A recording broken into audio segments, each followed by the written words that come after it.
Alors maintenant, nous allons comparer les histoires de pièges tendues aux femmes. Pourquoi aux femmes, au fait? Le serpent étant le plus rusé de tous les animaux que Dieu avait mis, il a profité de la logique déficiente de certaines femmes. Explication élémentaire, pourquoi Ève a-t-elle commencé à parler au serpent?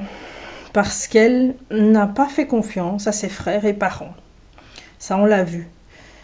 Pourquoi cet arbre a-t-il tenté Ève? Donc, ces fameux arbres dont elle ne pouvait pas manger de fruits. Parce qu'il était le plus beau et resplendissant dans le jardin. Et que, très curieuse de nature, elle cherchait à comprendre ce qui le rendait dangereux. Donc, Ève, elle n'était pas assez effrayée, malheureusement, comme beaucoup d'enfants et d'adolescents, et elle s'est empressée de vouloir expérimenter par elle-même. C'est pour ça, le serpent, qui est le couple Satan-Lilith, lui a dit non, mais c'était plutôt Lilith qui lui a dit ça.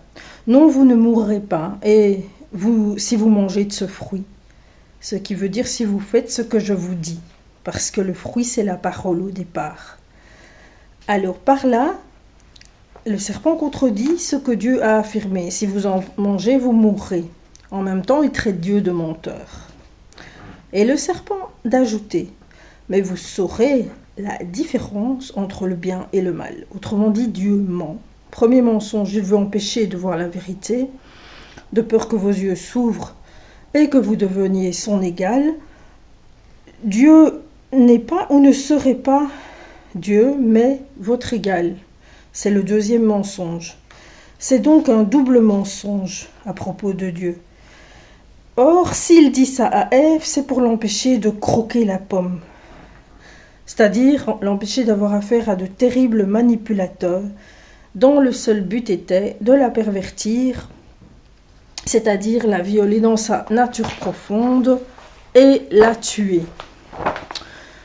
Ce serpent était ennemi juré de Dieu. Celui-ci voulait sauver Ève des griffes de ce grand pervers.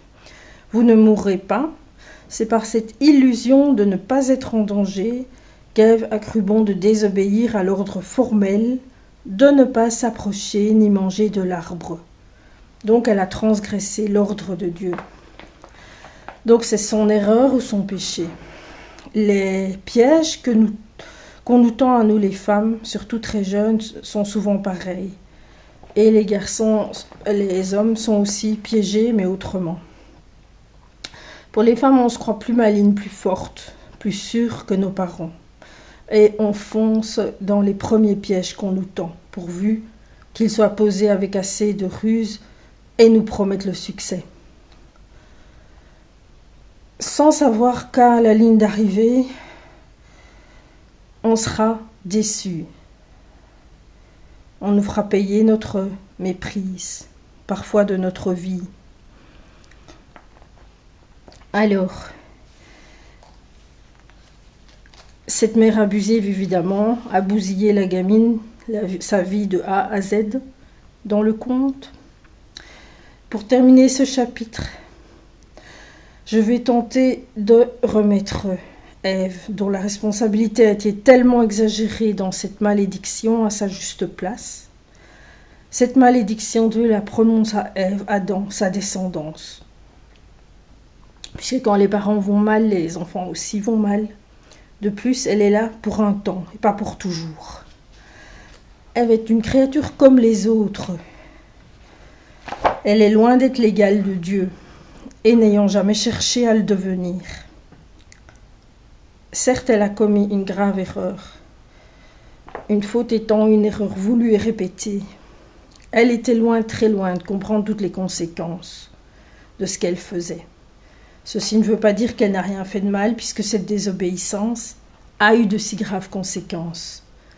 Mais son rôle à elle dans cette tragédie se limite à avoir désobéi. Elle n'a pas tout comploté, ni même contribué à le faire. Non, tout ce qu'elle a fait, c'est tomber la tête la première dans un traquenard de géants. Et quand je dis de géants, je vous expliquerai qui sont ces géants. Et de cette désobéissance sont venues tant de difficultés et de souffrances. Est-elle responsable de celle-ci? Oui, dans la mesure où elle a désobéi. Non, dans la mesure où elle n'a jamais demandé d'être la victime d'une telle manipulation. Et si elle doit s'excuser, oui, elle demande des excuses d'avoir été si naïve et inconséquente. Elle a d'ailleurs, elle aussi, bien payé. Et même très bien payé. Mais si vous êtes de ceux qui lui jettent la pierre, ou à tout autre pécheur, pécheresse, sachez que vous êtes tous sujets à l'erreur, que nous pouvons tous tomber et nous tromper de cible, c'est-à-dire pécher. C'est ça la définition du péché. Donc, être à côté de la plaque. De tout cœur, elle vous prie de lui excuser cette gaffe originelle, dont elle aussi a souffert plus que de raison. Mais ne la confondez surtout pas avec ce péché qu'ont commis les anges déchus.